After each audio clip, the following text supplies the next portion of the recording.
morning again. Let me now inform you briefly on the progress of the implementation of the single operation, where we stand and what the next year will bring in terms of new activities that we foresee to implement. Let me start with some information on our achievements. So far, in the previous months since the last seminar, we have completed a number of applied research activities. So there's new evidence in-house. The mountain of gold is becoming bigger and bigger. And now we have added 5 applied research results to this mountain. One on financial instruments and territorial cohesion, another one on circular economy and territorial consequences, on territories with geographical specificities, green infrastructures, and the territorial reference framework. All these are very comprehensive studies containing a lot of data analysis, case studies, policy recommendations, handbooks, policy guides, also to support policy development and also to help policymakers to understand how to implement, for example, green infrastructure or circular economy in practice. So there is a wealth of information of data analysis and also policy advice in each of these studies. So I encourage you really to have a look at those and to find the most appropriate piece for yourselves, and if you need any support, any guidance also to help you to understand how to navigate through the different documents of each of those studies, please let us know. One of the big studies that we completed also this year recently, and that was also presented during the European Week of Regions and Cities, was the European Territorial Reference Framework that highlighted some of the key challenges that Europe is facing nowadays and will be facing in the future, and highlighted the fragmentation risks, the growing interdependencies among places, and also the functional mismatch between administrative borders and the real lives of people, so to say.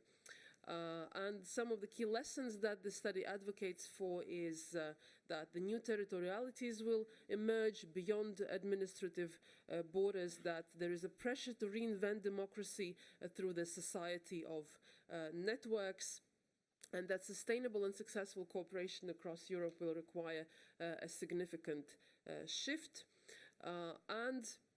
There are also some proposals for territorial agenda post-2020. As you know, at the moment there is an ongoing intergovernmental debate and a process towards renewing the territorial agenda, and this is basically a key contribution. This project provided a very important contribution to the redesign of the territorial agenda, highlighting the need, as we discussed also yesterday, the need to promote more territorial cooperation, more functional approach, looking beyond administrative borders, and also encouraging bottom-up visions, a bottom-up approach, and of course within this thinking that every place needs special attention and also a specific approach and also a specifically designed strategy to support its development. If we stay with the applied research, then we will be launching 2 new applied research activities. At the moment, we are at the stage of the public procurement. We are finalizing our competitive dialogue procedures for 2 new applied research activities, one on interregional relations in Europe and the other one on cultural heritage as a sort of societal well-being in European regions. With these new 2 activities, we are testing competitive dialogue as a new type of public procurement procedure. At the moment, it takes quite a bit of time for us to implement it, but we believe that it will be beneficial for us because it gives an opportunity for us to engage the researchers, the potential service providers in the discussion on the scope of these studies, and also trying to see how to focus them, how to shape them, how to make sure that we can that our researchers eventually can deliver results according to the expectations of the policymakers. So this is an interesting exercise for us, quite time-consuming, quite demanding in terms of process, but at the same time, we believe it really will bring benefit in terms of further increasing the quality of evidence that eventually will be delivered. We have also selected now in this period the last 4 targeted analyses that will be implemented in the framework of the current program. So in September 2019, we selected, this year, we selected 4 targeted analyses, one on quantitative greenhouse gas impact assessment method for spatial planning policy, where there will be an Irish lead partner. Then we have selected another one on sustainable transport infrastructure in strategic urban regions, Eurodelta, where we'll have lead partners, lead stakeholders coming from Netherlands. Then another one on the role and future perspectives of cohesion policy in the strategic planning of metropolitan areas and cities, with the metropolitan city of Turin as the lead stakeholder.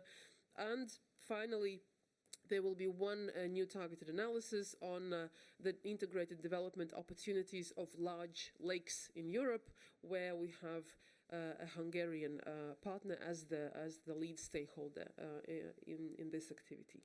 So now we are at the stage of preparing public procurement procedures for these 4 activities, and then by the end of this year, or rather probably at the beginning of next year, we will be then opening calls to submit proposals for implementing these activities. And then an insight into the next year. We have discussed and agreed also with the monitoring committee that we will be implementing additional case studies as spin-offs of ongoing or closed research.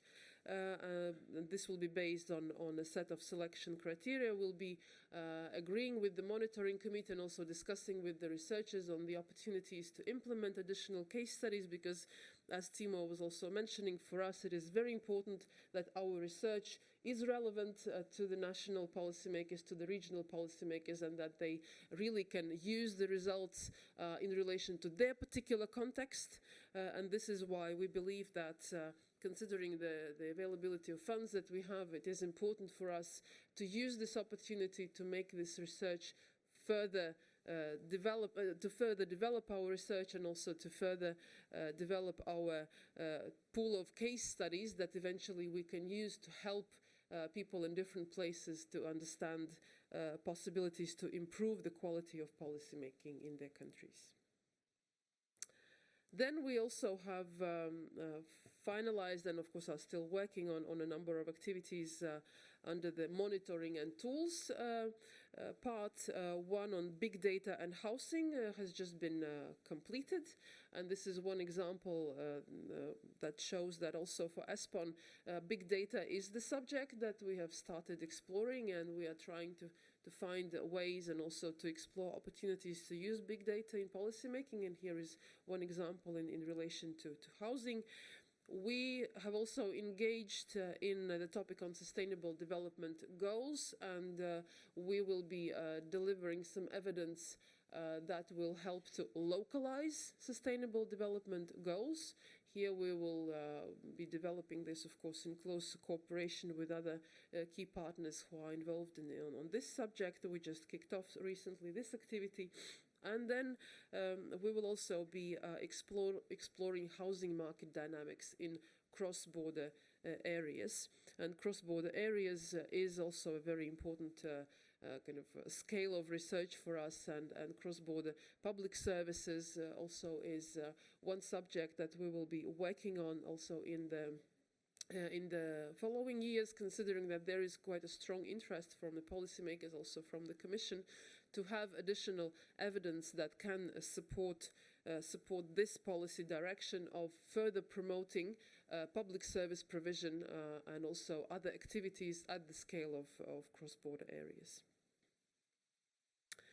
We will be also developing additional online tools also to support the uptake of our evidence and help policymakers to work with our evidence. So we will be developing a tool for mapping soft territorial cooperation areas. I'm looking at Eric, who is the author of the background research, our Acteria targeted analysis, and this proposal for a tool actually is a spin-off, is a follow-up of the Acteria targeted analysis, because the development of this tool was proposed in this targeted analysis, and we are now at the stage of defining the terms of reference, and we'll be launching this activity quite soon, again to give our stakeholders, our policymakers, an opportunity to use a tool that help them to identify the different players and also to identify potential cooperation areas. So this is one kind of small activity, but something that fits in the overall thinking of ESPON, that we should promote thinking and action at the different functional geographical scales. And you can imagine different scales like cross-border, functional, urban, lakes, mountains, coastal areas, whatever, all kinds of cooperation areas you can imagine. And this tool is one thing that can also help promote thinking and action and cooperation among players. Then we'll also be launching an analytical tool for spatial comparisons and an online mapping tool that can also, of course, contribute to some analytical activities of our policy makers. This year, we were very active during the European Week of Regions and Cities.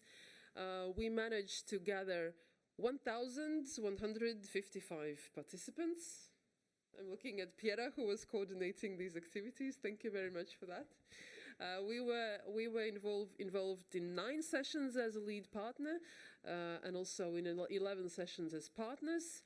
And we also had a stand at the Agora, and we also were engaging you, our stakeholders, in what we call the ESPON talks, also to discuss the results of our research activities. And we made some short videos that we are now publishing everywhere. You probably have noticed also our increased social network, social activity on the social media. And we are very happy with this turnout and also with this activity. And we believe that the European Week of Regions and Cities also for us is a very important framework to make ourselves more visible and ensure that our stakeholders know about us at all scales, and including regional and local. We're also working on our outreach activities at transnational scale, and here we also have implemented a number of interesting events. There was one in Slovakia on ESPON open data. There was a TIA training in Denmark and Poland. There was also an evidence developed on labor markets for our Romanian colleagues, and also an empirical input on functional areas in Czech Republic. And we also have prepared a number of publications that you might consider interesting to look at. One on cross-border functional areas, another one on metropolitan functional areas. Then also we prepared a TIA guidance for our stakeholders, and there are 2 coming up. Still in the framework of the current transnational outreach contract, one on assessing the net impact of Interreg, and the other one on strategic niches for Interreg in cooperation with DG GROW, DG RTD, and Interact. So in terms of developing our publications, we have also been quite active, and please have a look at our website and make use of those if you find them interesting. Then we will also be continuing our transnational outreach activities in 2020, and we have identified 4 priorities for transnational outreach at the moment. One will be tourism, the other one maritime spatial planning, sustainable development goals, and migration. And we are now discussing with our new partner in the business the range of activities that will be implemented, and you will also hear more about that. We will publish the information once it is agreed with our stakeholders. We'll publish it on the website. One new thing for the next year that I already mentioned in my opening speech yesterday will be the support scheme for young researchers, or in principle we are speaking about PhD students here, and this is a support scheme that will give an opportunity for us to engage our researchers more in using the results of ESPON research. And we will support them financially, their activities that would aim at preparing some articles on the basis of ESPON evidence and publish them in the scientific journals, or attend certain scientific events and again present ESPON evidence. So there will be an open invitation to PhD students to apply for this support. We will publish it at the beginning of next year, and we will of course advertise it also very openly and publicly. And here I would like to also invite our colleagues working in the universities also to support the dissemination of this open call. So once we will publish it, we will definitely also share this information with you, and we will be very happy if you could spread the news and also encourage the young researchers to apply for this. Another scheme, so to say, that we'll be launching also to continue our cooperation with the media will be a scheme to support our cooperation with the journalists. Basically, we are planning to contract some media services that will also further promote our outreach among wider public. So we'll be setting up several contracts with media or media consortiums that can cover broad European audiences and that can offer us the service in the format of continuous articles in the newspapers, in the magazines, again capitalizing the results of ESPON. There will be a range of publications that we're planning to prepare, as always, in the framework of the next year. There will be several of them related to green